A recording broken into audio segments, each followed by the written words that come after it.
Hello guys, अस्सलाम वालेकुम। कैसे हैं आप सब? उम्मीद करती हूँ आप सब अच्छे होंगे। Good morning. सुबह के 6 बज रहे हैं और मैं जल्दी जल्दी उठ गई हूँ हमज़ा का नाश्ता और हमज़ा का लंच पैक करने के लिए।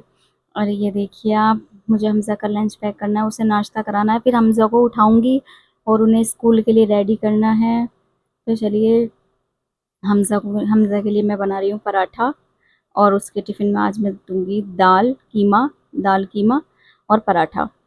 और उसके बाद हमज़ा को उठाना है। सुबह-सुबह बच्चे उठते हुए थोड़ा-सा करते ही हैं, मगर क्या करें, हमज़ा के स्कूल का टाइम थोड़ा जल्दी है, 7 बजे तक हमज़ा को स्कूल भेजना होता है, इसलिए मुझे 6 बजे उठ के जल्दी-जल्दी सारा काम निपटाना होता है। और उसके बाद मुझे अपने स्कूल भी जाना है, जो मेरे हस्बैंड का स्कूल है, वहाँ पर पढ़ाने के लिए जाती हूँ मैं उनके साथ। वहाँ जाने से पहले भी मुझे अपना सारा काम कंप्लीट करना होता है डेली का। डेली मेरा यही रूटीन है, क्योंकि हस्बैंड के साथ मैं ही पढ़ाती हूँ। और उसके बाद मुझे फिर वहाँ से आकर हमज़ा को भी लाना है। उसकी वैन आ जाएगी तो फिर वहाँ से, वो हमारे स्कूल के सामने ही आता है। उसके बाद हमज़ा को लेकर घर आकर उसे खाना-वाना खिलाने में वही शाम का सा टाइम हो जाता है मुझे। थोड़ी देर हमज़ा को सुलाती हूँ, उसके बाद फिर मैं जल्दी-जल्दी शाम की तैयारी में लग जाती हूँ। तो ये हो गया हमज़ा का लंच पैक। अब हमज़ा के लिए मैं सबसे पहले बनाना काटूँगी, क्योंकि सबसे पहले मैं सुबह उसको बनाना देती हूँ और दूध देती हूँ। चाय तो वो सुबह-सुबह पीता नहीं है, इसलिए मैं बनाना और दूध उसे दे देती हूँ, जो सेहत के लिए भी बहुत अच्छा है। बच्चों को फ्रूट्स तो बहुत अच्छे रहते हैं, इस वज़ह से मैं बनाना ही देती हूँ उसे, क्योंकि उसे बनाना पसंद भी है। मैं हमज़ा को उठाने जा रही हूँ। हमज़ा उठ गए हैं, देखो अभी नींद में ही हैं और नींद में ही मुझे हमज़ा को तैयार करना है। छोटा बच्चा है, फिर भी जाते हुए छोटे बच्चे थोड़े से परेशान हो जाते हैं, मगर मेरा बेटा बहुत समझदार है। उसे मैं बातों में लगाकर जैसे-तैसे स्कूल के लिए रेडी करती हूँ, वरना वो बार-बार लेट जाता है, बार-बार उठ जाता है। उसे नींद आ रही थी, फिर भी मुझे उसे उठाना पड़ता है, इसलिए मैं उसे थोड़ा रात को जल्दी सुलाती हूँ, ताकि हमज़ा की नींद पूरी हो सके। अब जल्दी से उसके बाल काट दिए मैंने और वो मुझसे पूछ रहा है, मम्मा मैं इतने दिन बाद स्कूल जा रहा हूँ, मैम मेरी पिटाई नहीं करेंगी? मैंने कहा नहीं बेटा, मैम तो आपकी बहुत अच्छी हैं, आपको कुछ नहीं कहेंगी। आप जल्दी से अपने फ्रूट्स फिनिश करो। फिर हमज़ा को मैं बनाना खिला रही हूँ। हमज़ा को बनाना बहुत अच्छे लगते हैं। उसके बाद मैंने उसे दूध दिया, जो दूध वो फ़ीडर में पीता है। मेरा बेटा 4 साल का है, मगर अभी तक वो फ़ीडर से ही दूध पीता है, उसे आदत नहीं गिलास से पीने की। मैंने कोशिश भी करी, मगर वो नहीं पीता। और उसके पापा जल्दी से आ गए, उसे शूज़ पहनाकर, उसकी वैन आ चुकी है ले जाने के लिए। शूज़ पहनाकर रेडी है मेरा बेटा और बैग वैग उसका सब मैंने रेडी कर दिया है, वो बैग टांग कर जा रहे हैं। सबसे पहले वो अपनी मम्मा को हग करता है और फिर उसके बाद जाता है अपने स्कूल के लिए। मेरा छोटा-सा बेटा बहुत प्यारा लगता है जब वो स्कूल जाता है, मुझे रोज़ उसे स्कूल जाते हुए देखना बहुत अच्छा लगता है। देखिए दोनों पापा-बेटे स्कूल के लिए जा रहे हैं।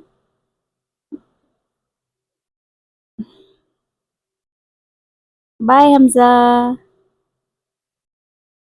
मेरा बेटा मुझे बहुत क्यूट लगता है। ये देखिए दोनों चल दिए हैं अपने वैन की तरफ, क्योंकि वैन वाले का फ़ोन आ चुका है कि आ जाइए आप, वैन आ चुकी है। हमज़ा को भी वैन में अपने दोस्तों के साथ जाना बहुत अच्छा लगता है। यहाँ वो हमेशा वैन में आगे ही बैठकर जाते हैं, क्योंकि उसे पीछे बैठकर जाना पसंद नहीं है। उसके बाद स्कूल से आने के बाद मैं आ गई हूँ किचन में खाना बनाने के लिए और आज मैं बनाऊँगी छाछ फुल्की। तो उसके लिए मैंने घर की छाछ मँगवाई है, बिल्कुल गाढ़ी। ये देखिए घर की छाछ है ये, और घर की छाछ जो है बहुत अच्छी होती है। इसके बाद मैं चटनी पीसूँगी, उसमें मिर्च, ज़ीरा, लहसुन, इन्हें सबको पीस लेना है। ये मैंने पहले से ही पीस के तैयार रख ली है। उसके बाद हमें ज़रूरत पड़ेगी इसमें बेसन की। ये बूंदी का पैकेट है जो मैं छाछ फुल्की में डालूँगी। नमक और थोड़ा-सा ये सोडा, उसके अलावा थोड़ी-सी हरी मिर्च, थोड़ी-सी प्याज़। हरा धनिया भी चाहिए होता है, मगर हरा धनिया यहाँ मेरे पास अवेलेबल नहीं था, इसलिए मैंने हरा धनिया स्किप कर दिया। तो उसके बाद मैंने प्याज़ को और हरी मिर्च को अच्छी तरीके से काट लिया है। अब इन्हें मैं चॉप करूँगी चॉपर में। इन्हें चॉप करते हैं। मैंने इन्हें चॉपर में डाल दिया है और इन्हें बहुत अच्छे से हम चॉप कर लेंगे बारीक-बारीक, जिससे कि ये अच्छे से बारीक हो जाएँ। ये देखिए ये हो गए बिल्कुल बारीक, मैं आपको दिखा देती हूँ। ये देखिए अब इसमें से आधा मैं बेसन में डालूँगी और आधा मैं छाछ में डालूँगी। ये मैंने छाछ में डाल दिया है क्योंकि इससे बहुत अच्छा टेस्ट हो जाता है छाछ का। और आधा मैं इसमें बेसन में डालूँगी, जो बेसन मैंने पकौड़ियों के लिए रखा है। ये देखिए। उसके बाद इसमें चटनी डालूँगी, जो चटनी मैंने मिर्च, ज़ीरा और लहसुन से पीसी थी, क्योंकि पिसी हुई मिर्च डालने से वो टेस्ट नहीं आता जो हम साबुत मिर्च पीस के चटनी बनाकर डालते हैं। थोड़ा-सा ये सोडा, इसमें सोडा ऐड करेंगे, नमक डाल दिया है, चटनी डाल दी है। अब इसके बाद हम बेसन को फेंट लेंगे जल्दी-जल्दी। ये देखिए अच्छे से मिला लेंगे। जितना आप इसे चम्मच के अलावा अपने हाथ से फेंटोगे उतना ही अच्छा बेसन का टेक्सचर बन के तैयार होगा। तो आप कोशिश करिए कि चम्मच से ना फेंटें, अपने हाथ से ही फेंटें। यहाँ बेसन मैं तैयार कर लूँगी जल्दी से। ये देखिए बेसन बिल्कुल मेरा अच्छी तरीके से टेक्सचर आ चुका है, पर बेसन को मैं थोड़ी देर के लिए छोड़ दूँगी। मैंने तकरीबन आधे घंटे के लिए बेसन घोलने के बाद छोड़ दिया था, ताकि इसमें जो मैंने सोडा डाला है उसका असर हो जाए और पकौड़ी बिल्कुल सॉफ्ट और मुलायम हो। ये देखिए बेसन को अच्छी तरीके से फेंट दिया है मैंने। उसके बाद हम छाछ तैयार करेंगे अपनी। ये रहा बेसन। और अगर आपके पास अवेलेबल हो तो आप इसमें हरा धनिया बेसन में काट कर डाल सकते हैं। थोड़ा-सा हरा धनिया आप छाछ में भी डालें तो बेहतर रहेगा, क्योंकि इससे छाछ का और पकौड़ियों का दोनों का ही टेस्ट ज़्यादा हो जाता है। अब हम छाछ लेंगे, छाछ में हम डालेंगे थोड़ी-सी चटनी, जो हमने बेसन में डाली थी वही चटनी इसमें यूज़ होगी। एक ही बार आप पीस लोगे तो यही आपके काम आ जाएगी। ये चटनी हमने डाल दी है इसमें छाछ में। मैंने छाछ में दही नहीं मिलाई है क्योंकि छाछ ऑलरेडी बहुत गाढ़ी है, और अगर मैं पैकेट की छाछ यूज़ करती हूँ तो मैं उसमें दही मिलाती हूँ। यहाँ मैंने नमक डाल दिया है। उसके बाद इसे चख लेंगे आप कि आप नमक ठीक है या नहीं, क्योंकि आप अपने स्वाद अनुसार नमक इसमें डाल सकते हैं। उसके बाद आप गैस ऑन करके गैस पर एक फ्राई पैन रख लीजिए और उसमें थोड़ा-सा ऑयल डालिए, जिसमें आपकी पकौड़ियाँ अच्छी तरीके से फ्राई हो जाएँ। तो मैंने यहाँ गैस पर फ्राई पैन रख लिया है और इसमें मैं डालूँगी ऑयल। मैं जो ऑयल मंगाती हूँ वो भारत का ऑयल है, तो उसमें काफ़ी देर तक उसे पकाना पड़ता है, उसके बाद ही उसका लुक अच्छा होता है और उसमें से महक आनी बंद होती है। तो आप भी ऑयल को अच्छी तरीके से पका लीजिए, जब तक उसमें झाग है तो समझ लीजिए ऑयल कच्चा है।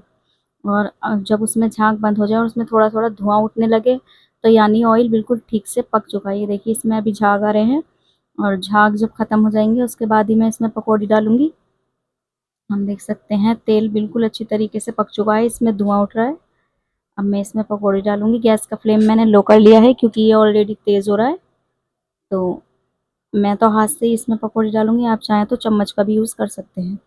छोटी-छोटी पकौड़ियाँ आप इसमें डाल दीजिए। जितनी पकौड़ी आपकी इसमें आ सके फ्राई पैन में, आप उतनी पकौड़ी इसमें डाल दीजिए। और ये ध्यान रखिए कि पकौड़ी नीचे से जल ना जाए, आपको बहुत ध्यान रखना है। फ्लेम को मीडियम रखना है जब आप पकौड़ी इसमें डालें, क्योंकि अगर आप फ्लेम हाई रखेंगे तो आपकी सारी पकौड़ियाँ जल जाएँगी। देखिए मेरा तेल ऑलरेडी तेज़ हो रहा था, तो मेरी जो पकौड़ी है वो बहुत जल्दी से फ्राई हो रही है। ये देखिए।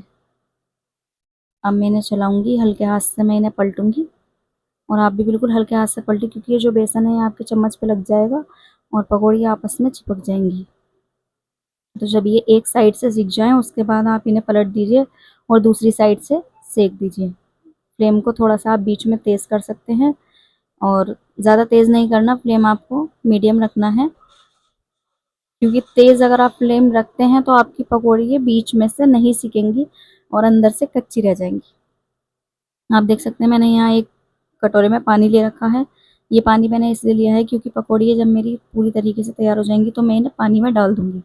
पानी में डालने से मेरी पकौड़ियाँ बहुत ज़्यादा सॉफ्ट हो जाती हैं, जो छाछ में आप बहुत आसानी से खा सकते हैं और बहुत ही खाने में स्वादिष्ट लगती हैं। तो देखिए मेरी पकौड़ी बिल्कुल तल कर तैयार हो गई हैं। अब मैं इन्हें पानी में डाल दूँगी, जिससे कि ये बिल्कुल सॉफ्ट हो जाएँ। तो ऐसे ही मैंने सारी पकौड़ियाँ निकाली हैं और सारी पकौड़ियों को मैं पानी में डाल देती हूँ। इसके बाद जो बेसन बचा है मैं उनकी भी पकौड़ियाँ तल लूँगी। मेरी 2 बार में सारी पकौड़ियाँ बन गई हैं, क्योंकि मेरा फ्राई पैन थोड़ा बड़ा है तो इसमें 2 बार में ही सारी पकौड़ियाँ आ गई हैं। इतने ये पकौड़ियाँ फ्राई होंगी, इतने में दूसरी जो मैंने पानी में पकौड़ी डाली है, उन्हें निकाल कर छाछ में डाल दूँगी। ये देखिए, थोड़ी-सी पकौड़ियाँ थी जो इसमें बन गई हैं। अब जो ये पकौड़ी मैंने पानी में डाली हैं, इन्हें मैं निकाल कर छाछ में डाल देती हूँ। देखिए इन्हें आप निचोड़ लीजिए। ये देखिए मैं इन्हें निचोड़ भी नहीं पा रही, इतनी सॉफ्ट हो गई हैं कि अगर मैं इन्हें ज़्यादा निचोड़ूंगी तो ये टूट जाएंगी। इसलिए आप थोड़ा हल्का हल्का निचोड़ कर इनका पानी निकाल लीजिए और इस छाछ में डाल दीजिए, क्योंकि मेरी छाछ गाढ़ी है तो इसमें थोड़ा बहुत पानी का कोई असर नहीं होगा। उसके बाद ये हमने बूंदी का पैकेट लिया था, ये भी मैं इसमें डाल दूंगी। बूंदी के पैकेट से आपकी छाछ फुल्की का जायका दुगना हो जाएगा। अब जो दूसरे बार मैंने पकौड़ी बनाई थी वो भी इसमें डाल रहे हैं। तो देखिए ये अभी से ही देखने में कितनी प्यारी लग रही है, तो सोचिए आपको खाने में कितनी टेस्टी होगी। जब आप बनाएंगे तो आपको पता चलेगा कि खाने में ये छाछ फुल्की की रेसिपी कितनी टेस्टी है। जो तेल हमारे पास बचा हुआ था पकौड़ियों का, उसे ही मैंने गरम तेल को रख दिया है। थोड़ा सा और पकाऊंगी, उसके बाद मैं इसमें ज़ीरा डालूंगी। यहाँ मैंने ज़ीरा डाल दिया है। ज़ीरा डालने के बाद आप फ्लेम बिल्कुल लो रखेंगे ताकि ज़ीरा जल ना जाए, क्योंकि ज़ीरा बहुत जल्दी फ्राई हो जाता है। ज़ीरा डालते ही आप इसे थोड़ा थोड़ा चलाते रहिए। यहाँ मैंने ये इसमें भगाड़ लगा दिया है और ये हो गई है हमारी छाछ फुल्की रेडी। अगर हमारे पास थोड़ा सा कटा हुआ धनिया होता तो मैं वो भी ऊपर से गार्निश के लिए डाल देती। यहाँ मैं पकौड़ी छाछ फुल्की निकाल लेती हूँ और अपने हस्बैंड को खिलाने के लिए ले जा रही हूँ कि कैसी बनी है, क्योंकि उनका बहुत मन था छाछ फुल्की खाने का, इसलिए मैंने छाछ फुल्की बनाई है। तो ये मैं उनके पास ले जाती हूँ, अब वो ही बताएंगे कि ये कैसी बनी है। मैं जो भी चीज़ बनाती हूँ सबसे पहले उनके पास ले जाती हूँ ताकि वो मुझे बता सके कैसी बनी है। आज तक कोई भी ऐसी चीज़ नहीं है, वो मेरी अच्छी हो या बुरी हो, हर चीज़ अच्छी बताते हैं। और यहाँ ये बैठक में बैठे हैं, हमारी ये बैठक है घर की, इसमें ये काम करते हैं। अपने स्कूल का बच्चों का कॉपी चेक करते हैं, घर लेकर आते हैं। उसके बाद अब बच्चों के एग्ज़ाम्स आ रहे हैं तो इसलिए लोड थोड़ा ज़्यादा है। ये मैं इन्हें छाछ फुल्की खिलाने के लिए लाई हूँ। तो देखिए गाइस इनका क्या रिएक्शन आता है, ये खाकर क्या रिएक्शन देते हैं। प्लीज़ अच्छा रिएक्शन दें। इन्हें बहुत अच्छी लगी, जैसी इन्होंने चाही थी बिल्कुल वैसी ही छाछ फुल्की बनी है। तो गाइस अगर आपको भी रेसिपी अच्छी लगी तो प्लीज़ चैनल को सब्सक्राइब करिए, लाइक करिए एंड शेयर करिए। यहाँ हमज़ा मुझसे नाराज़ हैं क्योंकि हमज़ा को हलवा खाना है, तो अभी थोड़ी देर बाद मैं हमज़ा के लिए हलवा बनाऊंगी। और फिर मिलेंगे गाइस मेरे अगले व्लॉग में। दुआओं में याद रखिएगा, चैनल को सब्सक्राइब करिए। नेक्स्ट व्लॉग में मिलेंगे, ऐसे ही सपोर्ट करते रहिए। अल्लाह हाफिज़।